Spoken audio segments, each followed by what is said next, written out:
obviously didn't start off well. So many people he gave people so much to talk about in a negative way, and now those people that was talking are nowhere to be found. Like literally nowhere to be found.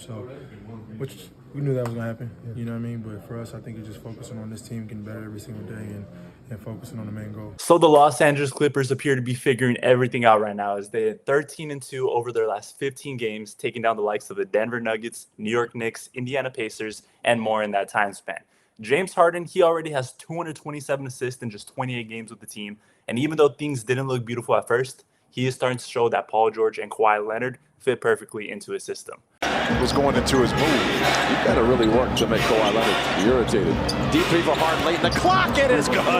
Oh, the chippy fireworks, and it's a three by Harden. 73-54. Shoot 37% from behind the arc this year.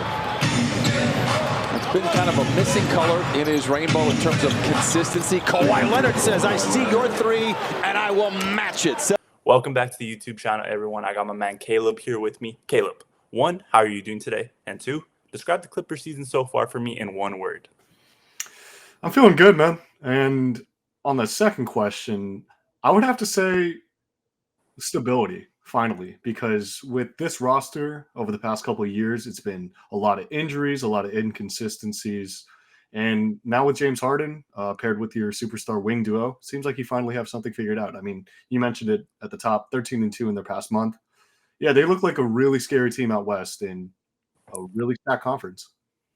Yeah, no, everything seems to be clicking. James Harden, he is obviously the first person to come out in interviews and say that he's kind of proving everyone wrong. And I mean, we got to tip our hats to him.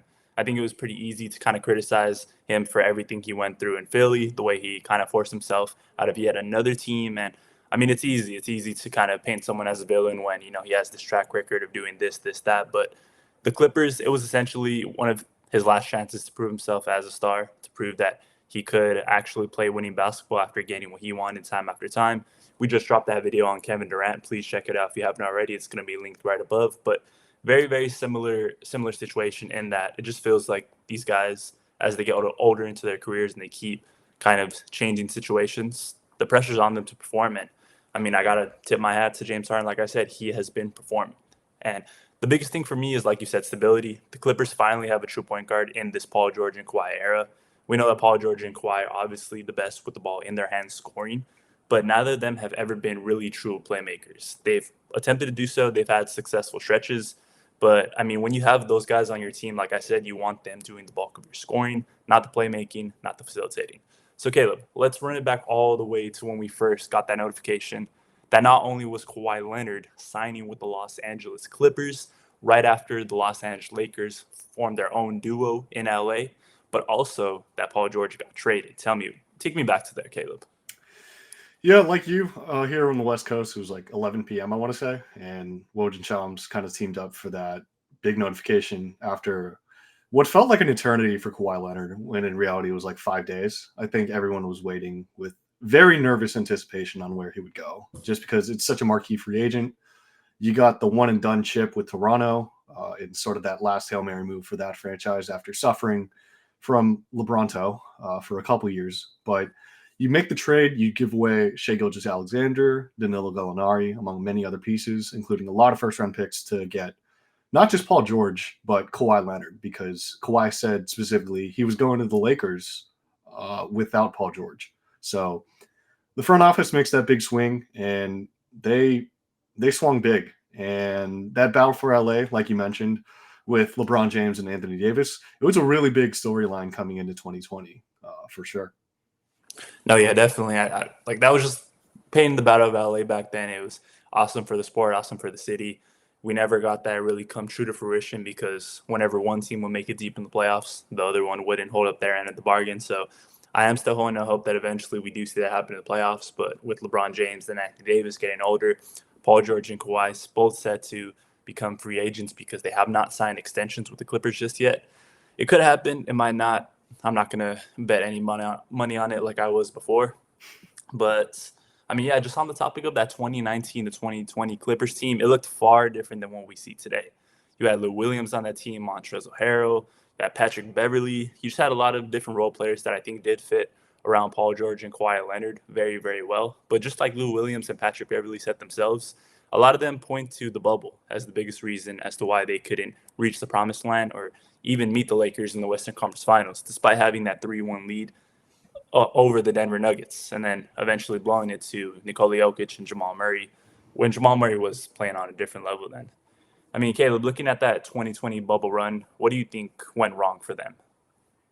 I definitely think the pause between the months for pandemic reasons and sort of recouping in the bubble, I think that sort of stoppage in play definitely hurt them because they had some pretty good momentum going into the sort of later months of the year into March and April, back when everything stopped.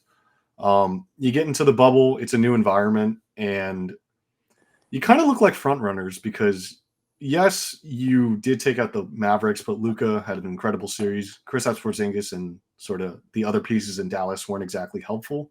You did manage to take 2 games off of him, including that amazing step-back game winner in Game 4 to tie the series, but you eventually finished them off in 6. And then you take a 3-1 lead against the Nuggets, who you honestly should have put away in Game 5 because you had, I believe it was like a near 20-point lead, and they showed people in the crowd dancing, family members of the Clippers, pretty much all set to take their first conference finals appearance in franchise history. But Jokic and Murray, they sort of just walked him down. You had great role players in Gary Harris and Jeremy Grant as well. They just never quit. And from the moment that they won that Game 5 and then won that Game 6, I think we could all sort of sense that it was happening again to Doc Rivers, much like it did in 2015.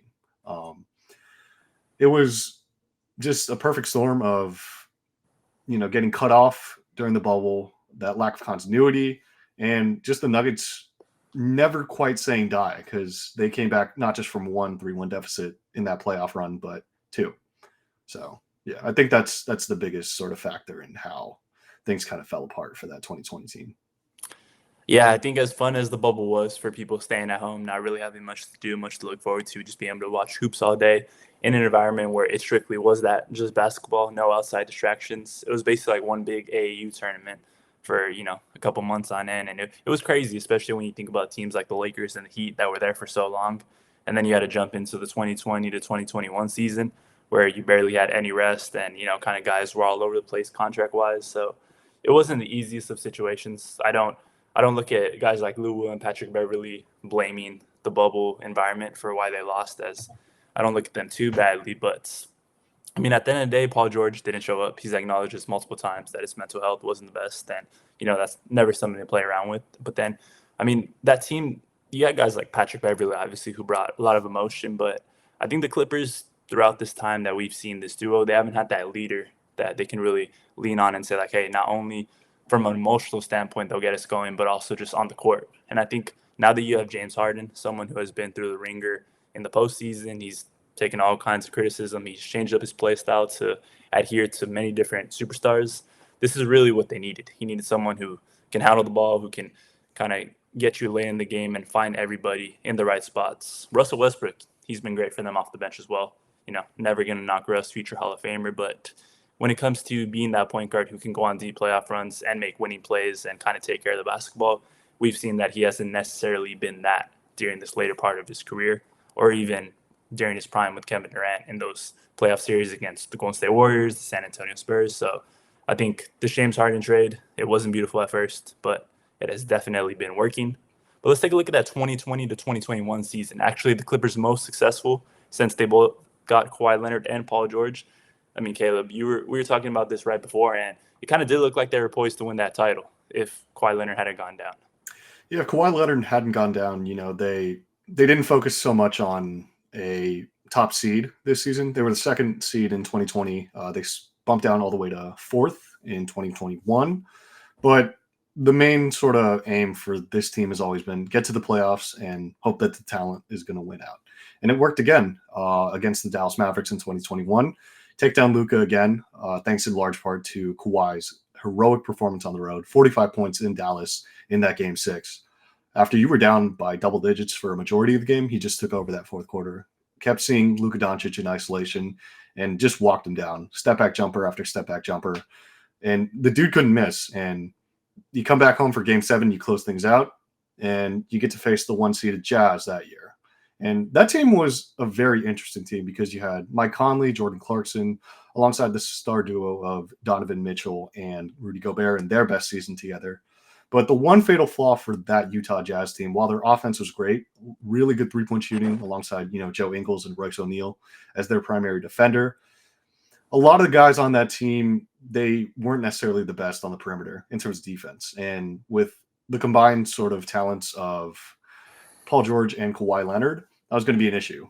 The Jazz ended up winning the first 2 games of that series, but Kawhi and PG, they walked him down, tied the series back up. But in that game 4, Kawhi unfortunately suffered what looked like a relatively harmless sort of bump. He came up hobbling on his knee, and I thought it was initially just a sprain. Turns out it was a partially torn ACL after sort of what looked like a harmless collision with Joe Ingles. And well, the Clippers ended up rallying behind Reggie Jackson in game 5, and game 6, it was known as the Terrence Mann game. You had Pat Bev knocking down daggers in the corner. Rudy Gobert basically forced to retreat to the 3-point line every single time, and Jazz blowing a 24-point lead in that game. Clippers, congratulations. You moved on to your first conference finals appearance. Now, the caveat with that, you don't have Kawhi Leonard as your first option, and you were going against a very hot Phoenix Suns team with Chris Paul, bringing some veteran leadership thanks to his trade from the Oklahoma City Thunder. That veteran mentorship alongside Devin Booker in his first playoff run. DeAndre Ayton had a really good sort of first campaign as well on that stage. And try as PG might, and he did try. My goodness, did he try. He had a really good series. Everyone remembers the highlight of him crossing over Chris Paul. But Chris Paul eventually gets the last laugh from his old team. And while this Clippers team did what the Lob City era couldn't in terms of making a conference finals, Chris Paul ends up destroying them with 41 in that game 6 and eventually eliminating them. Now, had they been healthy, had they had Kawhi, much like the Brooklyn Nets, like we talked about in that KD episode, I think that would have been the matchup in 21, because both of those teams with the Clippers and the Nets, they had the most talent, and them being injured at the worst possible times, it prevented us from a really special matchup between Kawhi, KD, Paul George, Kyrie Irving, and James Harden, and the rest of that great sort of Clippers role player team. So, yeah, really unfortunate. No, yeah, that was definitely a very, very insane season overall. First season after COVID, you still had a set number of arenas who didn't really have fans just yet. You had the entire NBA hoping not really for a battle of LA anymore, but everybody wanted to see that Lakers and Brooklyn Nets matchup. And then once the playoffs started, it kind of shifted to that Clippers and Brooklyn Nets matchup, like you mentioned. But unfortunately, like you said, injuries robbed us of that. We still had a very, very good postseason overall, and I enjoyed watching Giannis hoist up that trophy. I know you did very much yourself, Caleb, being a Giannis fan yourself. So, yes, yeah, definitely very, very interesting and exciting season nonetheless. And the Clippers, you got to be happy, They did what they could. Paul George did everything he could against the Phoenix Suns, and they made the Western Conference Finals. And it kind of looked like as long as you got Kawhi healthy, you were going to be good. But unfortunately, ACL tears, very, very tough, especially for someone like Kawhi, who has already had a number of lower body injuries up to that point. And unfortunately, he ended up missing the entire 2021-2022 season. And the Clippers also missed the playoffs due to losing in 2 play-in games like we were talking about before. I mean, any quick thoughts from that season, Caleb? It kind of was a season where I wouldn't say it was a throwaway because they still remain somewhat competitive, but it was definitely tough to, see any success like they saw the year before. I mean, you made some decent moves, shuffling away some of the old core. I know Lou Williams had departed the season prior. He went to the Hawks and helped them on their Eastern Conference Finals run. You got Rajon Rondo for some of that point guard veteran leadership that you were sort of missing due to that wing duo.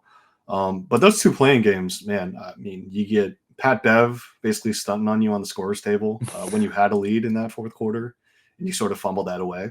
Now, granted, you were the A seed. I feel like you still should have put that away instead of letting one of your own guys sort of get the last laugh. And then you had a chance at Staples Center once again in that 8-9 matchup to sort of save your season. You were at home, and the Pelicans didn't have Zion, and it was basically just Larry Nance, Jose Alvarado, CJ McCollum, and Brandon Ingram that really finished the job there. Now, granted, injuries hurt them all season. I'm not going to deny that. Kawhi obviously being out, the questions remained of whether he was going to come back late in the season to sort of save them, quote unquote. But Paul George as well, he suffered through COVID and he was unable to play in that last playing game, and ultimately leaving it up to Reggie Jackson and Norman Powell to try and save your season. Granted, you had another double-digit lead and you could have had a playoff run there, but yeah, instead it was the Pelicans to take those 2 games as well from the Suns. Yeah, so like I said, that was pretty much a season just for Kawhi to get healthy, and then, whatever the other guys could show, whatever the younger guys, Terrence Mann, everybody was kind of trying to see what he would become after that playoff run in 2021, where he kind of came to life with that 39 points and dunking on Gobert every chance he got. And then shout out Reggie Jackson too. I mean, dude was contemplating retirement before Paul George was able to convince him to come in with the Clippers, get some workouts in, and eventually he played a very key role on that team for some years as well. So big shout out Reggie Jackson. But moving over to the 2022-2023 season, this one we got to see Kawhi Leonard finally return from that torn ACL. First game back, he already hits game winner, but he was only able to play in 52 regular season games for the Clippers due to injury and load management, but he was able to average 24 points, 6 rebounds, and 4 assists. He wasn't the same bouncy, super energized, super all over the place Kawhi just yet, and makes sense. We're looking at him now, and he's looking like he's back in full form. So, and he said it himself that his ACL recovery was really more of a 2-year recovery. But John Wall, he was also one of their big additions at the time at the beginning of the season. After sitting out the entirety of the Houston Rockets 2021-2022 campaign. And the hope was that he was going to be able to share ball handling duties while also giving the Clippers that true point guard that they hadn't had. And when he first signed with the Clippers, I was pretty excited because I was always someone that saw him sitting around on the Houston Rockets bench, not really doing much other than mentoring Jalen Green and the rest of their young guys, and thinking like, get this dude to a contender, whether it be the Miami Heat, the Lakers, the Clippers. Even though I'm a Lakers fan, I was just excited to see him go to a team that really needed a point guard. And I think without the injuries, he could have been something, pretty special on that team. I mean, what was your reaction to John Wall signing with that team, Caleb? Personally, I wasn't necessarily as high on him. I think mainly because of that Achilles injury that he suffered on that big contract with the Wizards. So sort of the narrative around him, it was quite the messy discourse, I would say. It was interesting to see that he was going to join a contender and not necessarily toil away for Houston. But personally, I think with that team, with Kawhi and PG having so much of the ball in their hands, the point guard that they might have needed could have been a better floor spacer. And, with him pushing the pace, they were kind of an older team. I wasn't necessarily sure how it would work out. And obviously the Clippers weren't so sure either, seeing as how they bottom out at the end of the season, unfortunately. Yeah, unfortunately, he was not a great fit in the role that the Clippers initially envisioned him to play. He averaged just 11 points on 40% from the field and 30% from deep, and he was turning the ball over 2.5 times a game in limited minutes. So therefore, he was bought out. They opted to bring back a former sharpshooter and Eric Gordon instead to help space the floor.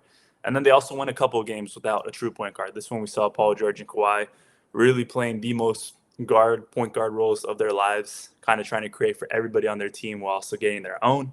And then you see Paul George turn into a recruiter once again. The Clippers and Paul George watched Russell Westbrook come to a very ugly breakup with the Los Angeles Lakers, their crosstown rivals, and they decided we're going to give him another lifeline and we're going to sign him to a veteran minimum deal. And he ended up bringing a ton of energy to the team, much better fit overall, just because instead of making over $40 million, he was only making a couple $1 million. And he was able to be around some of the best floor spacers in the NBA and play alongside 2 stars that I think were much better fits for his own skill sets. Therefore, the Clippers ended their season 44-38. They were good for 5th in the Western Conference. And unfortunately, Paul George got hurt just weeks before the playoffs. Right after he did, I want to say it was either a windmill or a 360. Like, he was showing off his bounce. That he was back. Yeah, I think it was a 360, like in the lane, and it was like reverse as well. So he did caught something crazy. Yeah. And then like a couple plays later, he got hurt. Very, very unfortunate. He took a pretty big. It looked pretty. It was like a hyperextension. It was very ugly at the time. Very, very sad. But I mean, Kawhi looked like he was ready to go at the Phoenix Suns once again. It looked like he was cooking, and then unfortunately he got hurt once again to his knee. Very, very unfortunate news. Russell Westbrook kept those games very competitive. I know that's when he kind of got a lot of respect back that he lost during his time with the Lakers. So that was very good to see. He went at his old teammate Kevin Durant, but ultimately the Clippers were bounced in the first round. Caleb, what did you think about the Clippers heading into this season, even before the James Harden trade smoke was coming around? Because you got to remember, Kawhi Leonard, Paul George, like I said, no extensions. And they're opening a new arena over in Inglewood. So what were your thoughts about the team? Yeah, my thoughts, just going back to the Westbrook point, I thought one thing that stuck out to me after he got bought out by the Jazz and signed with the Clippers, that sort of instant chemistry he had with big man Ivica Zubac in the pick and roll. I think that was a really important turning point for their season. And the defense that he played on both Kevin Durant and Devin Booker, despite only being 6'3" and those guys being a lot taller than him, showed a lot of heart out there. And I think he earned some of my respect back after sort of an ugly Lakers tenure, like you mentioned. In terms of thoughts heading into the season, it was always for me, this conversation about load management and injuries. Luck never seems to be on their side. And when you consistently show me this sort of all this hype and no sort of results with it, if I keep believing in you, I look like the fool, really. So that's how I kind of approach the past 4 seasons and heading into this year, especially if they made no changes. But obviously with that James Harden deal that they were rumored for quite a while in the offseason, and they finally got it done with, I want to say, like under 10 games played to start this year. So I'm still a bit skeptical right now, even as they play in their hot stretch, given sort of playoff concerns with James Harden, as well as sort of injury concerns with their star duo. But one thing that I think is different about this year's team is the fact that you mentioned they have a true point guard. The duo that originally came together in Kawhi and PG, those two guys, they're both wings. Like, we'd never seen a duo like that before. With like LeBron and Kyrie, it's a point guard and it's a forward, a do-it-all wing. With the big three for the Celtics back in the day, it's 2 forwards and a big man, or with LeBron as well, you could say, two guys on the ball and Chris Bosh. But this year, I think that it's a lot different. And with Ty Lue arguably coaching for his job, because I know that a lot of people didn't necessarily want to see him back with the Clippers this year. There were some rumors about him maybe joining the Bucks or the Pistons. It's going to be really interesting to see how they finish. Now, they look great. Don't get me wrong. 13 out of 15 in a calendar month. That's really hard to do in this NBA, especially with all these great teams and how it seems like anybody could put up 140 on any given night from a team perspective. But what they do in the playoffs is going to matter a lot more to me. Yeah. And if they can show me that they're ready to go, they have all this momentum, they can stay healthy heading in, I think they might be able to make a deep run this year. Yeah, it is pretty crazy because I was one of the many that when the James Harden trade talks were first coming up, I was one of the people that was saying, don't do it. I thought it was very, very unnecessary. I was kind of fooled by the early performances of the Clippers at first. I think Westbrook, he really started to find himself again, really, especially with Paul George. Him and Paul George playing amazing basketball just like they used to back in OKC during the regular season. Kawhi Leonard was looking like his old self again. Terrence Mann was really starting to settle into that role where he was like a Swiss Army knife playing power forward, shooting guard, even center at times. And then you have Bones Highland getting minutes off the bench, being used a lot better than I think the Denver Nuggets used him last season. So I thought there was a lot to look forward to. And then when you take into perspective, too, that I was hearing that the Clippers didn't want to give up Terrence Mann in the deals, it was a lot of confusion. Like, I just felt like the Clippers franchise, they saw that they were having a new arena built for the next season, and they were just thinking, like, we need to get as many stars as possible. And then once the trade happened and the Clippers were losing a number of games, it didn't look too good. It looked like everybody's suspicions were coming true. But now you look at the numbers, you look at just how well these guys are playing together, just how well Tyronn Lue has been able to, map around his rotations and make sure that there's always someone in the game that can not only score but also create. I think it's perfect. I think James Harden has taken over LA's offense for the better. Kawhi and Paul George, over 50% of their field goals this season have been assisted. It's the highest of their careers, even since they were drafted to the Indiana Pacers and San Antonio Spurs, respectively. And James Harden, it's not like he's hogging the ball. He's moving it very fast. He has the fewest touches per game since 2013. He's also shooting a career-high 43% from three-point range. And also, he's benefiting from the spacing because he's shooting 45% when he does ISO on pull-up triples. mean, Caleb, what do you think when you see specifically James Harden switching up his play style once again, just like he did with the Brooklyn Nets? I mean, he transitioned from that do-it-all shooting guard under D'Antoni and that sort of heliocentric offense. He becomes a point guard next to Kyrie and KD, becomes the main distributor. And even the last couple seasons with Embiid being that pick and roll sort of ball handler, and less of it being more drives and step backs and more giving to the post and helping Embiid win that MVP. It's been very interesting to see, considering how ISO heavy and how ball dominant he was in his prime. But now, like deeper into his 30s, and maybe this is him saying, I need to play a less selfish brand of basketball considering the circumstances around me. You know, he opts into that player option under the impression that the Sixers were going to give him a long-term extension. That didn't happen. That whole saga with Morey calling him a liar and the trade that eventually happens that we all knew was going to happen. It's been interesting to see, and I just wonder if he can sort of keep this positive momentum up, because not only will he need it, the Clippers will definitely need it.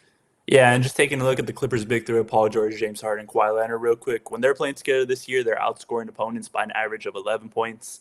They sit 7th in the NBA in offensive efficiency, and they're also scoring 122.3 points per 100 possessions when all three of them are playing together. So they're getting buckets. They're doing it efficiently, and they're doing it at all three levels.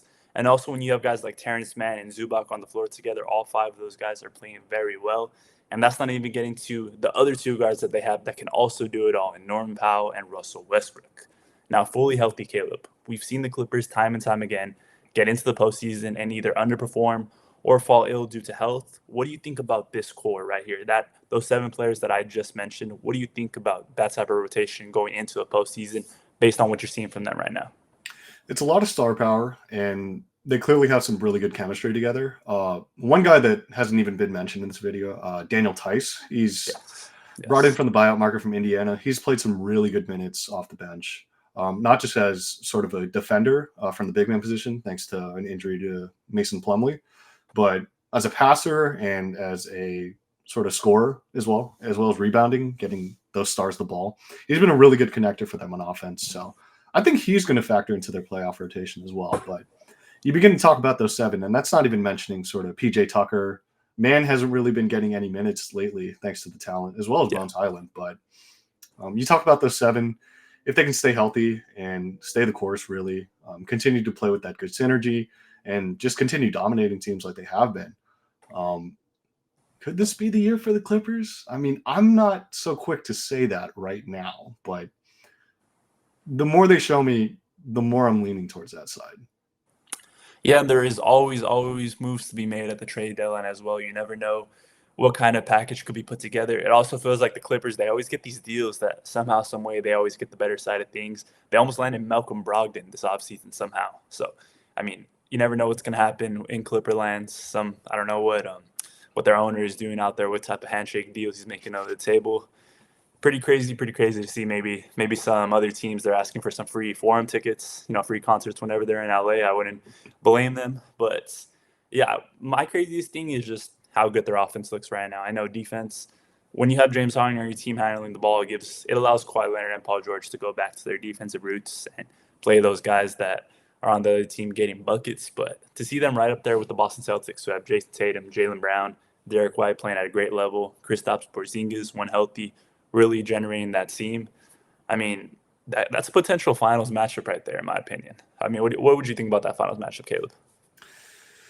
Man, I mean, the Celtics finally sort of breaking through, and well, they did break through in 2022, but obviously Jason Tatum didn't have the best series, getting locked up by both Andrew Wiggins and Nemanja Bjelica on some possessions, but them against the Clippers would be definitely an interesting matchup, because you have the star power there between the Jays on Boston side, and then this duo that's been sort of heralded as the next big thing for the past 5 seasons now. Harden has a chance to win his first ring. And yeah, it would definitely be a star-studded matchup, and one that I think a lot of NBA fans would be interested to see. All right, and one last question, just to give a little sneak peek at one of our upcoming videos as well. Out of the 3 Clippers, who do you think makes the All-Star game? Oof.